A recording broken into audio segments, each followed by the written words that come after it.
दोस्तों, एक पत्नी के पास अपने ऊपर हुए अत्याचार के लिए बहुत सारी ऑप्शंस हैं। पति के पास ना तो 498 ए जैसा कोई कानून है, ना ही घरेलू हिंसा डोमेस्टिक वायलेंस एक्ट जैसा कोई कानून है। दोस्तों, ऐसे में पति के पास केवल एक ही रास्ता बचता है। इन सबको साबित करने के बावजूद भी कोर्ट पति के हक में फैसला नहीं सुनाती। दोस्तों, शादी के बाद पति पत्नी का तालमेल होना बहुत ही ज़रूरी है। अगर दोनों में से एक भी गलत है तो दूसरे का जीना मुश्किल हो जाता है। अगर पति झगड़ालू है, पत्नी पर अत्याचार करता है, तो पत्नी को बहुत कुछ सहना पड़ता है। इसी तरह अगर पत्नी पति के साथ लड़ाई झगड़ा करती है, पति के परिवार वालों के साथ गाली गलौज करती है या पति को झूठे केस में फंसाने की धमकी देती है, तो ऐसी शादी को निभाने पति के लिए और भी मुश्किल हो जाता है। दोस्तों, एक पत्नी के पास अपने ऊपर हुए अत्याचार के लिए बहुत सारी ऑप्शंस हैं। पत्नी 498 का केस फाइल कर सकती है। पत्नी डीवी एक्ट का केस फाइल कर सकती है कि उस पर घरेलू हिंसा होती है। पत्नी पति से मेंटेनेंस लेने के लिए सेक्शन 125 सीआरपीसी, जो कि अब नए कानून बीएनएसएस में सेक्शन 144 है। लेकिन पति के पास क्या ऑप्शन है? पति के पास ना तो 498 ए जैसा कोई कानून है, ना ही घरेलू हिंसा डोमेस्टिक वायलेंस एक्ट जैसा कोई कानून है।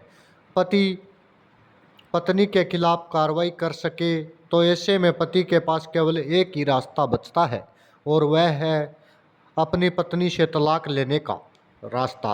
लेकिन दोस्तों, आज के समय में पति को डाइवोर्स केस में भी कोई रिलीफ नहीं मिलता।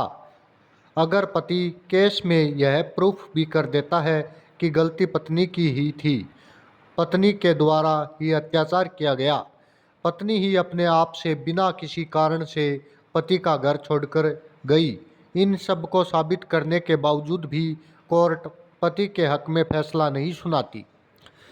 दोस्तों, आज हम एक ऐसे ही इम्पोर्टेंट और लेटेस्ट केस के बारे में बात करेंगे, जहां पर एक पत्नी ने अपने पति का अत्याचार किया, लड़ाई झगड़ा किया, खुद पति का घर छोड़कर चली गई और बाद में पति और उसके परिवार वालों के खिलाफ झूठा 498 का मुकदमा दर्ज कर दिया गया। ऐसी परिस्थितियों में भी पति और पत्नी के शादी के बंधन को निभाने की मजबूरी को निभाना पड़ेगा, या पति इसी ग्राउंड पर पत्नी से तलाक ले सकता है। दोस्तों, इस केस में पति पत्नी की मैरिज होती है और मैरिज के 2 साल के बाद ही पत्नी अपने पति के घर को छोड़कर, यानी कि ससुराल को छोड़कर अपने मायके चली जाती है। दोस्तों, कोर्ट के द्वारा पति की डाइवोर्स पिटीशन को डिसमिस कर दिया गया। कोर्ट का यह कहना था पति क्रुएल्टी को प्रूव ही नहीं कर पाया, जबकि दूसरी तरफ कोर्ट का कहना था कि पत्नी ने सेक्शन 9 का केस प्रूफ कर दिया है और इसलिए सेक्शन 9 का केस पत्नी के हक में दिया गया। यानी कि दोनों ही केसेज में पति का नुकसान था। पति को ना तो डाइवोर्स मिला, पति की पिटीशन रिजेक्ट हो गई। दूसरी तरफ पत्नी ने जो सेक्शन 9 का केस डाला था, वो पत्नी के हक में डिसाइड कर दिया गया। इसके बाद पति के द्वारा दोनों केसेज को हाई कोर्ट में चैलेंज किया गया। दोस्तों, हाई कोर्ट के सामने पति ने बताया कि पत्नी ने झूठा 498 का मुकदमा फाइल किया था और पत्नी का झूठ इस बात से पकड़ा जाता है कि पत्नी के अपने भाई ने कोर्ट में गवाही दी थी कि पति के द्वारा किसी भी तरह की कोई दहेज की मांग कभी भी नहीं की गई, जिससे कि पत्नी के सारे इल्ज़ाम खत्म हो जाते हैं। पति ने यह भी बताया कि पत्नी ने जानबूझकर के झूठा 498 का केस फाइल किया था ताकि पति को डाइवोर्स ना मिल सके, पति को और ज़्यादा परेशान किया जा सके। दोस्तों, केस के सभी फैक्ट्स और एविडेंस को देखते हुए हाई कोर्ट ने माना कि पत्नी खुद बिना किसी कारण के पति के घर को छोड़कर गई और फिर पति के खिलाफ झूठा 498 का मुकदमा फाइल कर दिया। दोस्तों, इस केस में हाई कोर्ट का कहना था कि जब भी पति पत्नी के बीच में झूठा मुकदमा फाइल होता है तो न केवल उस व्यक्ति को परेशानी का सामना करना पड़ता है, समाज में उसकी रेपुटेशन का नुकसान होता है और झूठे मुकदमे में पुलिस गिरफ्तार करती है या कोर्ट में ट्रायल चलता है तो यह अपने आप में बहुत बड़ी सज़ा है।